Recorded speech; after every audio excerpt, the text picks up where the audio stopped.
আমি দেবুদার সঙ্গে কথা বলার চেষ্টা করব। আমরা একটা মনোরম জায়গায় দাঁড়িয়ে রয়েছি দেবুদা। এই মুহূর্তে এই গঙ্গারতির ব্যবস্থা করা হয়েছে। প্রতি পূর্ণ লগ্নে এই গঙ্গারতি হয় এবং আরতি বন্দনা এটা শুরু করেছিলেন রাজ্যের মুখ্যমন্ত্রী মমতা বন্দ্যোপাধ্যায়। এবং বেনারসের যে ছবি, সেই ছবি দেখার পর যে কলকাতায় এক টুকরো বেনারস কেন থাকবে না, এই মুহূর্তে ব্যবস্থা, সাধারণ মানুষ আসছেন, ভিড় জমাচ্ছেন, কি মনে হয়, কি বলবেন? দেখুন, প্রয়াগরাজে যে ঘটনাটা ঘটলো খুবই দুঃখজনক। যারা পুণ্যার্জন করতে গেলেন, কিন্তু আমরা দেখতে পেলাম কিছু মানুষের মারা গেলেন, পথপিষ্ট হলেন, আহত হলেন। খুবই দুঃখজনক ঘটনা। যারা পুণ্যার্জন করতে গিয়ে হলেন, দেখুন আমরা যদি পুরো ব্যাপারটাকে দেখি, প্রচুর মানুষ ওখানে সমাগম হলো। সেই পরিমাণ কি সেই ব্যবস্থা কি নেওয়া ছিল? আমরা তো এখানে গঙ্গাসাগর করা হলো, কোনো মানুষের গায়ে কি একটা আঁচড় অবধি লেগেছে? আমরা চাই না। এই প্রশ্ন করতেই পারেন, আপনি কি মহাকুম্ভ গিয়েছিলেন? না, যাইনি। দেখুন, আমরা তো আমাদের একদম দেখতে পাচ্ছি, আমরা দেখছি ইন্ডিয়ার এনএসজি প্রত্যেকেই। নিশ্চয়ই। দেখুন, আপনি বলছেন মনে করুন 10 কোটি লোক এসে, আপনার কথাই 10 কোটি 15 কোটি লোক বলছি। উত্তরপ্রদেশ সরকার বলছে 15 কোটি। ঠিক আছে, 15 কোটি। 15 কোটি লোকের পেছনে যদি 100 জন লোকের পেছনে একটাও যদি নিরাপত্তা রক্ষী হয়, তাহলে কতজন হয়? 1.5 লক্ষ। 1.5 লক্ষ কি নিরাপত্তা রক্ষী ছিল? আরো বেশি। আপনি তো অঙ্ককে ভুলিয়ে দিচ্ছেন। একটা মানুষ দাঁড় করার জন্য কত বর্গফুট জায়গার প্রয়োজন হয়? একটা রাজ্যে 10 কোটি মানুষ থাকে না, সেখানে একটা 10 কোটি মানুষ একটা জায়গায়, একটা অঙ্কশাস্ত্রকে ভুলিয়ে যায় না, পরিসংখ্যানকে ভুলিয়ে দেওয়া যায় না। একটা রাস্তায় দাঁড়ানোর জন্য, একটা জায়গায় দাঁড়ানোর জন্য, আমি এখানে যদি বলি 1000 লোক দাঁড়িয়ে থাকবে, এটা অবিশ্বাস্য ব্যাপার। দেখুন, যারা মার্কেটিং করছে, বাণিজ্য করছে, তারা করুক। আপনি এটা মহাকুম্ভ নিয়ে এটা বলতে পারেন না। আমি আজকে তর্ক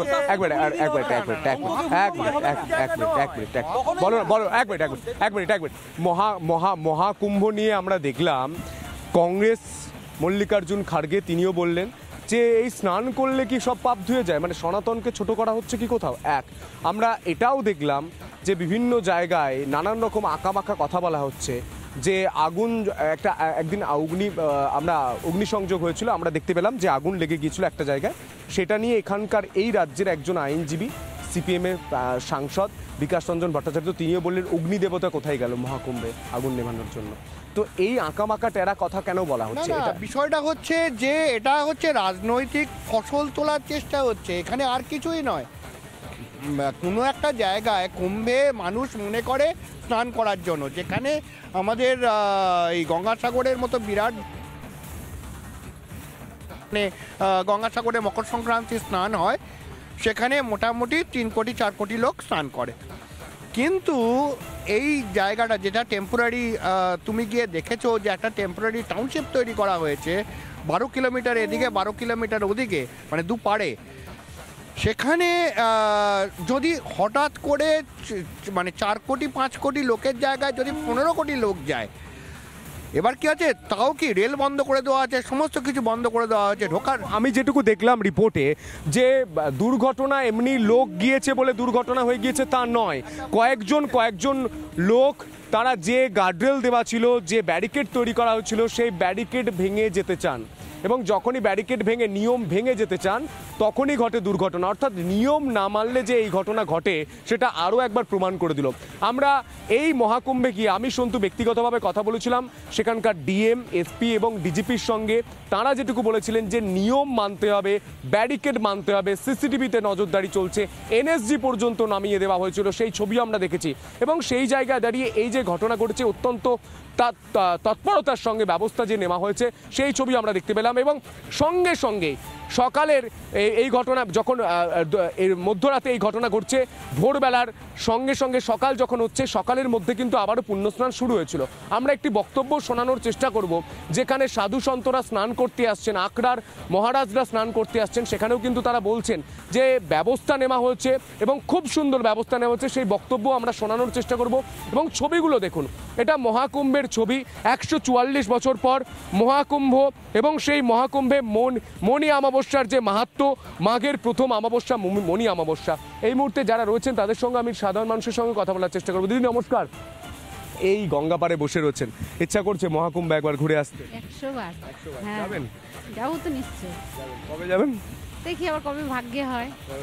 মানে মহাকুম্ভ যাওয়াটা ভাগ্যের উপর নির্ভর। 100 বার। দিদি কি বলবেন?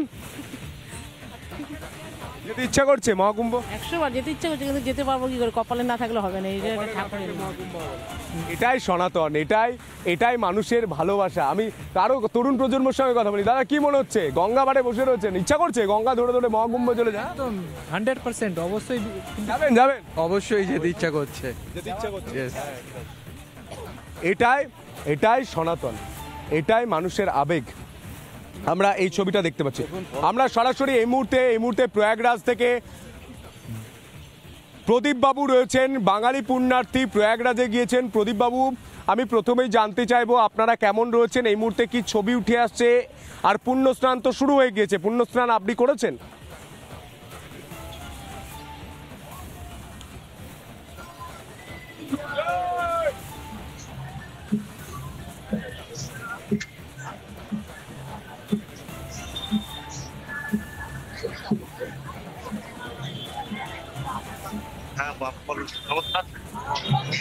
নমস্কার। এখানে তো আমরা তো প্রস্তুতি এসেছি প্রদীপ বাবু, প্রচুর পরিমাণে। এখানে প্রচুর আমরা প্রস্তুতি নিচ্ছিলাম কাল থেকে, ঠিক আছে? মানে এত জনসমাগম আগে কখন দেখি না, এবং বিভিন্ন করছেন। হ্যালো,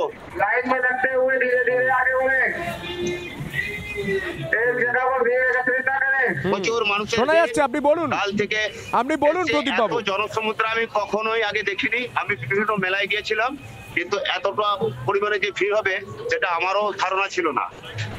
এবং জনগণ কি বলবো, সবাই মোটামুটি মধ্যে যাচ্ছে, তাই হচ্ছে ডিস্টার্ব হচ্ছে। তার মধ্যে ছোটখাটো একটু হয়েছে, ঠিক আছে? এবং সকাল সন্ধ্যে অনবরত লোক আসছে, কোথা থেকে আসছে। আপনি কেমন আছেন? আপনি ভালো আছেন? আমি ভালো এবং সুস্থ, মা গঙ্গার আশীর্বাদে আছি।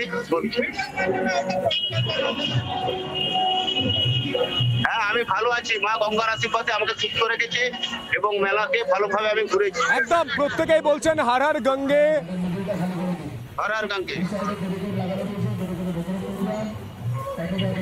একদমই প্রদীপ বাবু, এই মুহূর্তে প্রত্যেকেই মহাকুম্ভ থেকে বলছেন হর হর গঙ্গে, হর হর মহাদেব। অর্থাৎ মহাকুম্ভ যাওয়াটা একটা ভাগ্যের ব্যাপার, অনেক মানুষই এখানে বলছেন। এই মুহূর্তে আপনি গিয়েছেন, গোটা বাংলার মানুষ আপনাকে শুনছে, কি বলবেন? প্রত্যেকে যাওয়া উচিত? আমি সবাইকে বলবো, সবাই সুস্থ থাকুন, ভালো থাকুন, সনাতন ধর্মের জয় হোক এবং এত লক্ষ লক্ষ লাখ লাখ কোটি কোটি পুণ্যার্থী আসছে, সবার মঙ্গল করুন। হর হর গঙ্গে।